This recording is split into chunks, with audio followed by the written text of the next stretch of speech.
All right, so the crane, sitting right there in all of its painted glory, needs some changes already. Even when I was painting it, I knew that I was going to be doing some of these changes. But yeah, I couldn't find paint. I couldn't do this. But I did find some lacquer and the gold for the stripe that is right there. Come to find out that the tail is now a completely different looking tail. It's all red. And from what I've heard from some of the guys who did the redo of 79R, and he was the project manager for doing that for HTS, he said, and he sent me a couple pictures, this is all black. There's no numbers. It's all black. But then they have fire on here. Well, it's a little late. I'm not going to redo that whole thing. Besides, I like the 79R on top. So it's going to be a mishmash of redo and how I like the lettering on the helicopter in different stages of its life. Yeah, so sue me. You know, you guys went, oh, you painted your wheels. Well, now I have a test to make sure that that lacquer doesn't fuck up the paint. We are going to paint the stripe that is right there, and it goes all the way, and it's only on the cab. And the other part is there is a black nose that's about halfway up.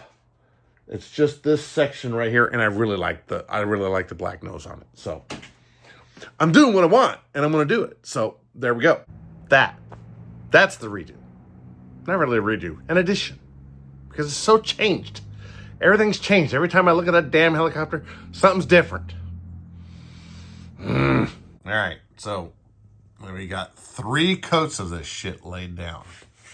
Super thin, as thin as I can get it. And it laid down pretty good, considering I'm laying over the top of clear coat, and you just never know if it's gonna react. But I did a test and it didn't react, so I was confident enough to frickin' put it on there. And this last coat, I did it just thick enough that I got a shiny layer to it. So I think we're all good. Yeah, the redo. All right, here's the second part to this. Yeah, so we got it all prepped. We're gonna let it dry because I just wiped it off with wax and degreaser and all that sort of good stuff. And then we're gonna do light coats of flat black. All right, first layer. And no, it is not shiny. It is gonna be flat. All right, let's take it off because now it's all dry. Let's see how this goes.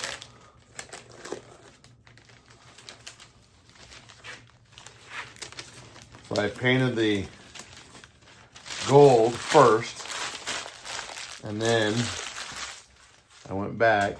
Oh, there's a freaking little fisheye looking thing there. Oh, this is what's gonna be bad because this is exposed tape and it's super sticky. It's gonna be really hard to get off. It's like unwrapping a present, only the present's been here for 13 freaking years.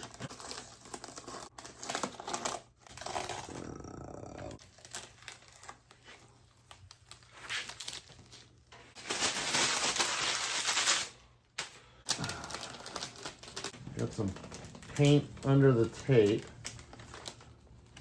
Oh, okay, now I get it. It's the lacquer paint making the tape weird. It's not doing anything bad. The hardest part is getting the tape off and the paper off that is stuck to the backside of tape. This is would have been better as a fast-forwarded video. What am I missing? Is it just that one? I'm like missing lights here. There, kind of got light. Lots of blow by. I didn't get it stuck down as... I mean, I went through and punched it down. This is obviously going to take a little bit more time. The hell was I thinking? Oh, that was weird. All right, there is the gold stripe. Not too shabby. It's got some gloss to it. Oh, it's what's nice is, oh yeah, the gloss is the same sheen. That is nice. That's perfect. Yeah, I'm liking it. I'm liking it a lot. That stripe turned out really good. For the most part. There we go. Now we got some weird things going on in these. Because there's blow-by, and then there's the screw that didn't, so I will just take a little touch-up brush and make new lines a little bit taller. Clear that up. I wonder. Oh, it actually opens up. There we go. I did pretty good. Yeah, I like it. I like it. I like it a lot. All right, so I got away with a little bit of something. So there was some blow-by, you know, in these corners and in those corners right there. So what I did, since it's freshly painted, I mean, it is not even, it's dry to the touch. It's probably not technically dry. I got me a little bit of goof off. And I got me a little teeny tiny ass flat brush. It's kind of flat. Squirt a little bit of goof off onto a rag. And then I use that to go around on it. And then I went around all the blow-by spots. All these spots that had just a little bit of blow-by in that corner.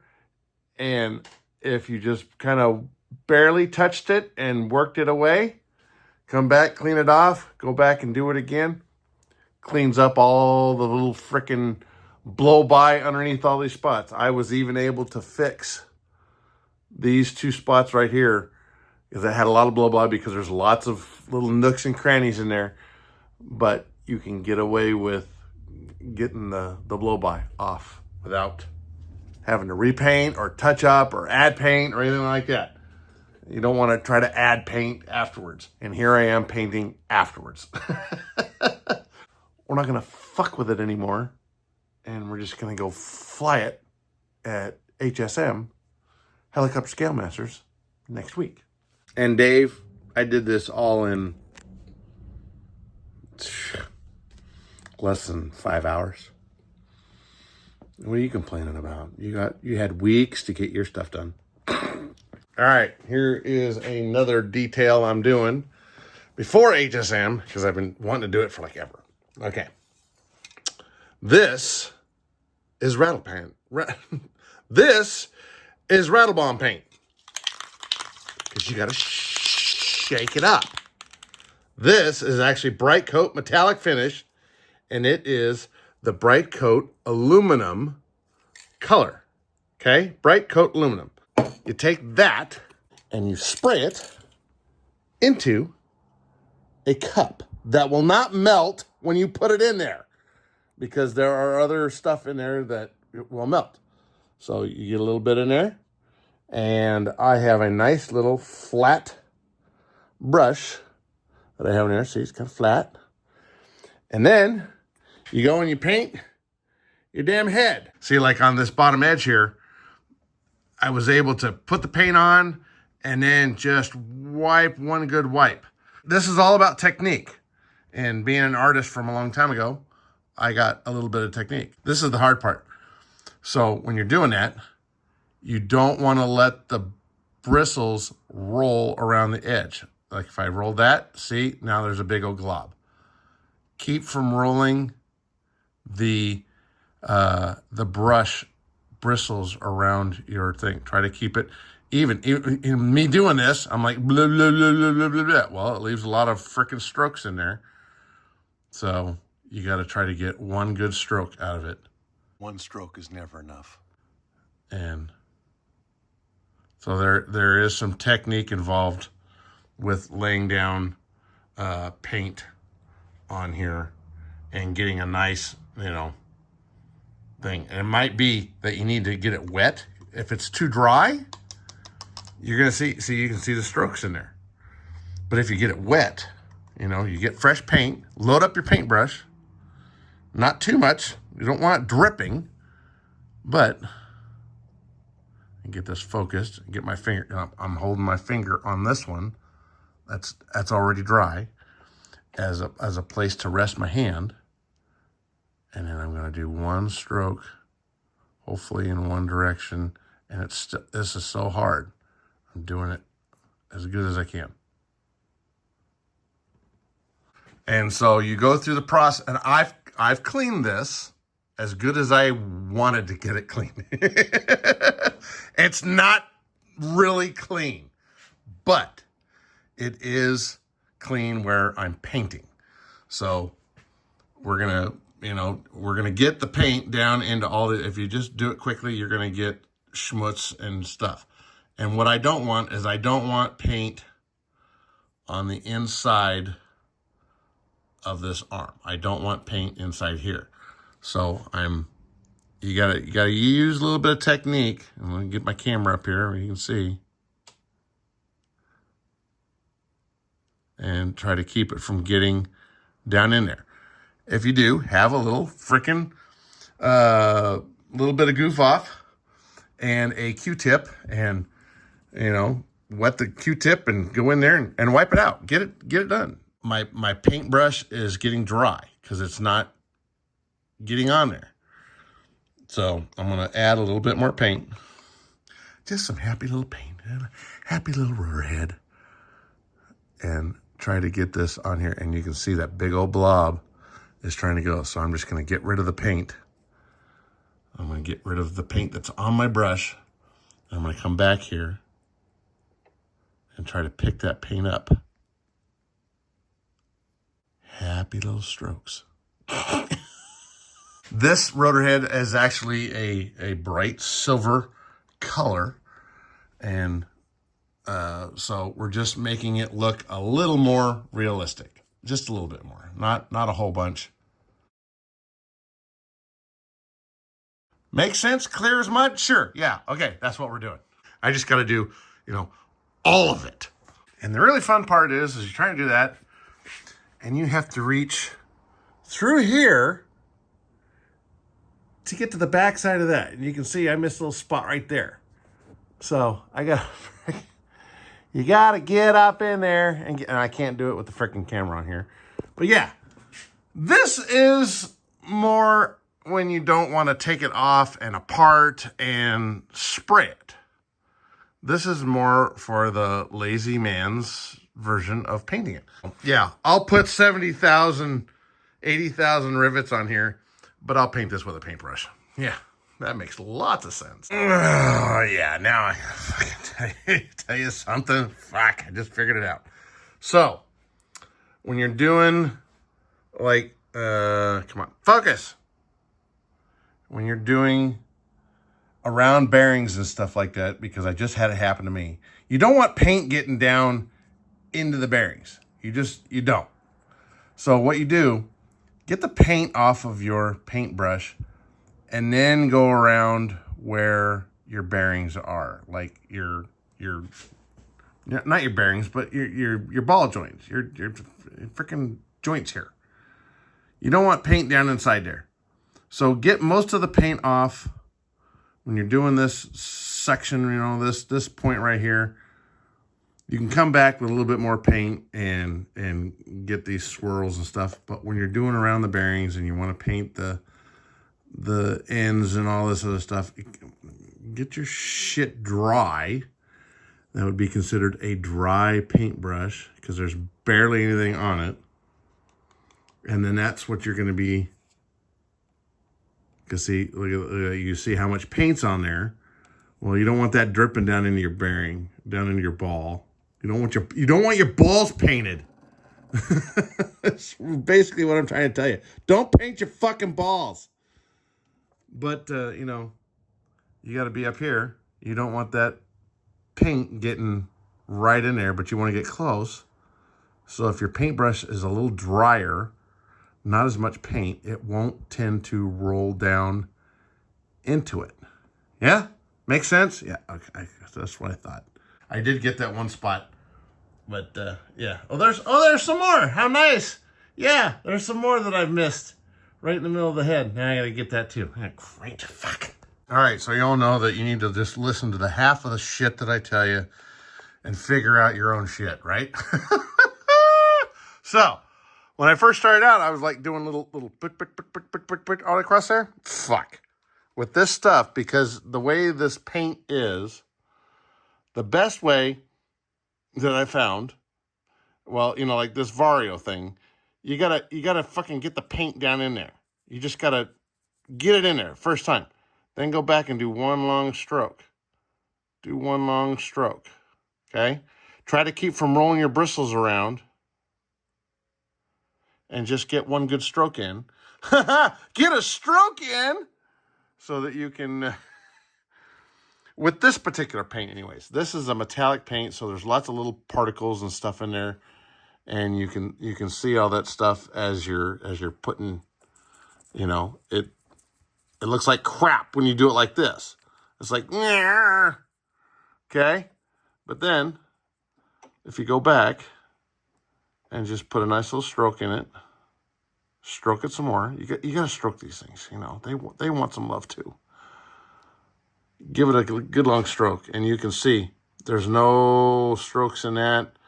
You can't hardly see anything. There might be one right in the middle that you might be able to see or something like that. There's a little freaking doodad right there. And so it's about the technique that you're putting this stuff on. Your brush tip might just be barely touching it in order to get it to smooth out. But then there are times when you just got to get in here and you got to dab. You got to get it all in there because you got all the damn nooks and crannies to get in there and get it in. Give it one good long stroke. Don't roll your bristles. And when I talk about rolling your bristles, watch the brush. When it rolls like that, now you can see all the shit on there. If you keep your bristles straight, all of your strokes that you put on there will somewhat disappear or look like it's part of the part. Straight strokes. Yeah, that's not too bad. Right? Yeah? Kinda? Oh, did I miss a spot? It's funny. I get the camera up here and then I see all the spots that I missed. I'm looking straight at it and I don't see it. Weird. And then once you're done, I'm not done, but I'm done for the night. Get your Goof Off, which Goof Off is a brand name. It's actually called Xylene. And you pour some Xylene on there, rub this around, get a new towel, rub it around some more, flip it over, get the last little bit out of the brush, and then you see how this is a flat brush. So you're going to want to pull it in the direction of how the bristles should be, okay? Now I have a flat bristle brush that you can't see, okay? And I'm going to leave it like that after I get it all cleaned up, okay? So, there you go. All right, let's go to bed.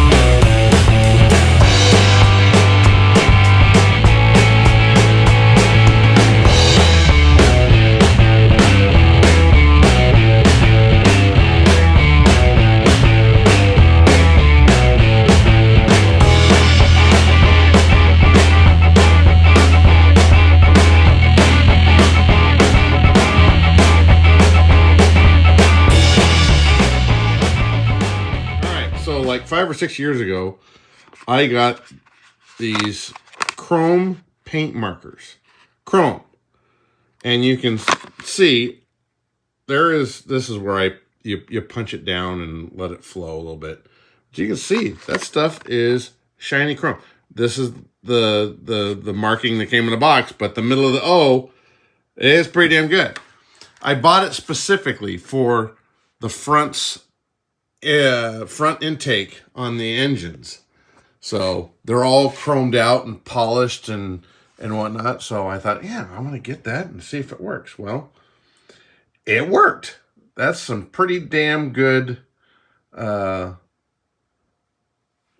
sheen off of this. And it's not super shiny, but neither is the full-size one. It's chromed and it's polished, but it's not like chrome. It's not really polished, but it looks nice. But that changed the whole look of the Sky Crane, just adding that little bit of stuff on there. So we got the rotor head done. We got the gold stripe done. We got the little black nose on here. We're going to put some windows back in, and then we're going to go to HSM. So if your question's on, just do it anyways. Get out and build some.